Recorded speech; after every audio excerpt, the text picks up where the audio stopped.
Seorang nasabah yang menerima uang di rekeningnya akibat salah transfer dari bank harus dikembalikan. Kalau tidak, bisa dipidana 5 tahun penjara atau denda paling banyak 5 miliar rupiah. Dasar hukumnya adalah pasal 85 Undang-Undang Nomor 3 Tahun 2011 tentang transfer dana. Nasabah Bank Sentral Asia atau BCA Ardi Pratama duduk sebagai terdakwa dalam proses persidangan di Pengadilan Negeri Surabaya. Pemuda warga kota Surabaya yang berprofesi sebagai maklar penjualan mobil itu didakwa pasal 85 UU Nomor 3 Tahun 2011 tentang transfer dana dan pasal 327 KUHP tentang penggelapan. Hal itu gara-gara ia menerima uang salah transfer dari BCA yang masuk ke rekeningnya senilai 51 juta rupiah pada 11 Maret 2020. Hingga sekarang uang itu belum ia kembalikan karena sudah terlanjur dihabiskan untuk keperluan pribadi. Ia mengira uang transfer yang masuk ke rekeningnya merupakan komisi dari hasil penjualan mobil.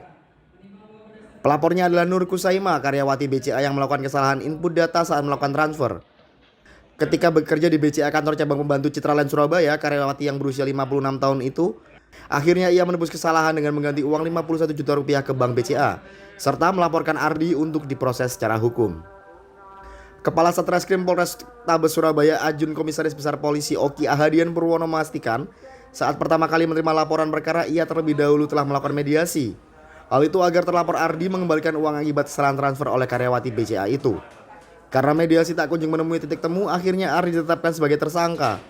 Ia kini menjadi terdakwa di Pengadilan Negeri Surabaya. Jadi kita terima laporan itu, kemudian kita lakukan penyidikan, kita sempat lakukan pertemuan antara terlapor, saudara Ardi dengan pihak pelapor. Kita sudah sempat mediasikan juga di situ. Hasilnya Hasilnya ya, ini ada dari pihak pelapor, tidak ada titik temu di sini. Sebetulnya ini sudah diselesaikan oleh karyawan kita, Pak.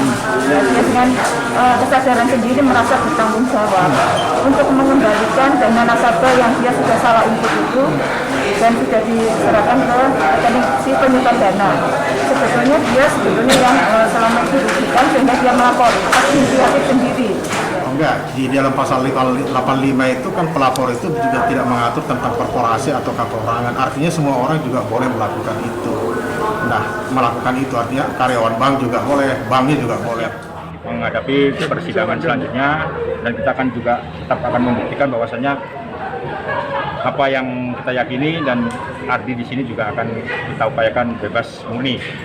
Karena sudah merujuk ke besok pokok perkara, ya kita lihat aja nanti hasil persidangan selanjutnya. Saya kira itu aja.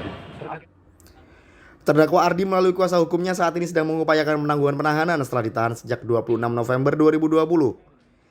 Istri Ardi, Devi Rahmawati, menyatakan siap menjadi penjamin.